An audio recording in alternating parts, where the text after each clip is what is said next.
Assalamualaikum warahmatullahi wabarakatuh. Perkenalkan, nama saya Muhammad Alvin Saputra dari Jakarta Global University. NIM saya 09 2023 09 0131. Di sini saya akan menjelaskan tentang satelit astronomi.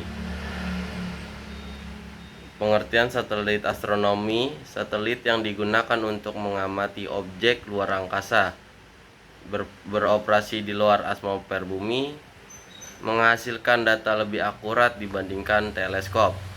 Apa itu satelit astronomi?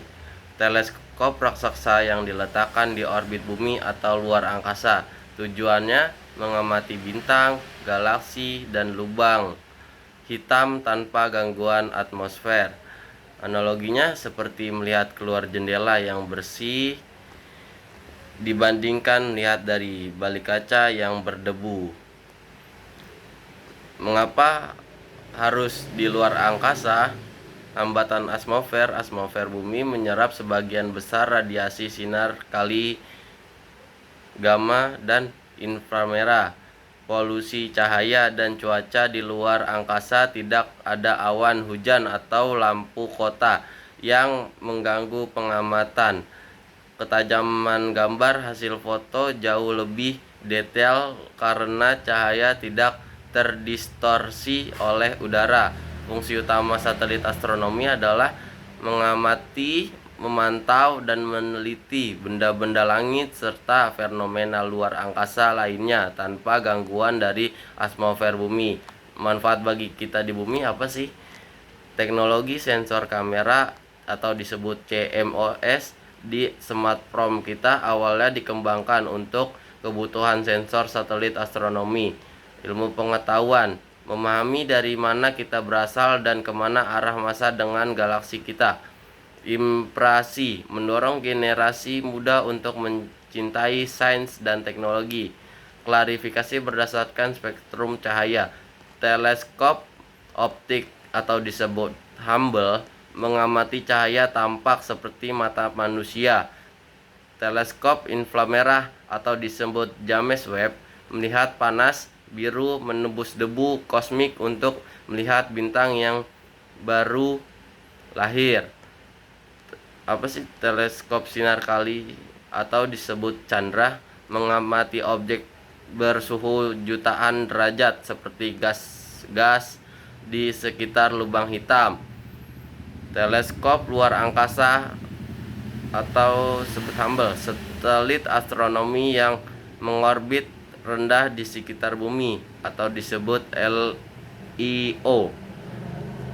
James Webb atau disebut JWST, satelit astronomi yang berada jauh di titik L2 1,5 juta km dari bumi untuk menghindari panas dari bumi. Cara kerja satelit astronomi: mengumpulkan cahaya optik satelit menggunakan cermin melengkung raksasa, bukan lensa kaca biasa, untuk mengumpulkan cahaya dari bintang atau galaksi yang sangat redup. Sensor dan detektor pengubahan cahaya ke digital. Cahaya dipisahkan berdasarkan panjang gelombangnya, spektroskopi, atau langsung ditangkap sebagai gambar. Satelit astronomi diluncurkan kapan sih? Satelit astronomi telah diluncurkan secara bertahap secara awal era penjajahan luar angkasa pada tahun 1950-an hingga saat ini. Berkembangnya dimulai dari pengujian teknologi dasar hingga menjadi observatorium super canggih. Orbitnya Low Earth Orbit atau disebut LEO. Ghost Station Orbit atau disebut GEO, orbit khusus sesuai misinya. Komponennya apa aja? Panel surya sebagai sumber energinya, antena sebagai komunikasinya, sistem kontrol dan navigasi. Sensor optik dan inframerah mendeteksi cahaya panas, menentukan komposisi objek.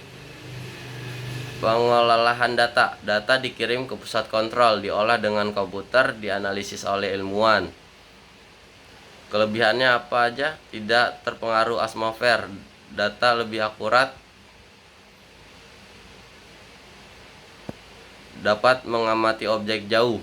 Kekurangannya, biaya sangat mahal, perbaikan sulit dilakukan, umur operasional terbatas, kapasitas pengiriman data terbatas, ukuran terbatas oleh roket. Peran ilmiah. Satelit astronomi memegang peran sebagai laboratorium sains terapung yang tidak bisa digantikan oleh teknologi di darat. Penemuannya tidak ada satu orang pun tunggal yang disebut sebagai penemu. Satelit astronomi karena perkembangannya melibatkan pencetus ide, rancangan teknologi, hingga badan antariksa. Namun ada beberapa tokoh kunci yang dianggap sebagai bapak atau pelapor di balik terciptanya astronom asal Amerika Serikat yang disebut sebagai Lyman Spitzer Jr. Masa depan astronom sedang menuju era di mana teleskop akan menjadi jauh lebih besar, lebih tajam, dan mampu mendeteksi tanda-tanda kehidupan di planet lain. Kesimpulannya, satelit astronomi sangat penting atau membantu memahami alam semesta, akan terus berkembang di masa depan. Terima kasih.